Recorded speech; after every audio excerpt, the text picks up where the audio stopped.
So, Japan played American football against our best and our brightest from the Ivy League, and I tell you what, it was a nail biter. I thought since we were playing a sport that literally has our name in it, we'd just roll them like sushi, but hot damn, did they keep it closer than the distance between my two testes. So let's take a holistic look at this experience, and I encourage you, if this seems interesting after you watch the entirety of this video from beginning to the very end, check out the original broadcast. It was a great game, and it will be linked in the description.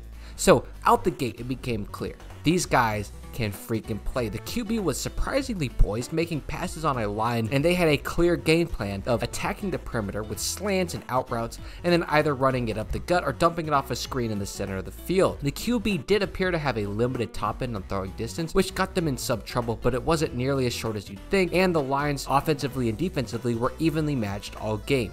Now, defensively, they actually held us to 24 points, got good penetration off the line, and had pretty sound tackling abilities. We never really got too many big chunk yardage plays, but we also couldn't quite be stopped without a heap of errors on our side, which we had plenty of. That being said, it's not like our QB was just throwing to wide open receivers every play, and a lot of our run plays got us less than 3 yards, so they were playing some very solid defense. Now, the most impressive part of this game was, without a doubt, Japan's 17. Dude was a kicking freak and blasting kickoffs out the back of the end zone and making field goals with phenomenal height. He also punted, and that went pretty decently for what it's worth, so I was thoroughly impressed. Now, on top of this though, as a holistic scheme, they had a pretty decent kickoff return scheme, which allowed for solid return yards all game, but our special teams also played pretty solid, despite the fact that we kicked it off from 5 yards further back than they did and had to use this crappy pointy ass Vapor 1 ball. So here's the last part that was hilariously bad though, and that was 100% the officiating. I'm gonna say it how it is.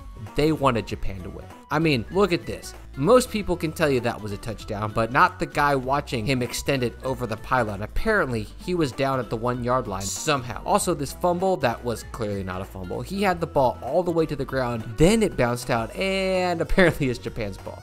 So there was just a couple of instances like this where you could see the bias come out, including this field goal that was sketchily made, but apparently it went through the uprights. But aside from like some of these plays, it was, I guess, reasonable. So yeah, I like this game a lot. Japan's players should be extremely proud of how they played. They played incredibly hard. So I hope you guys have a great day, and peace.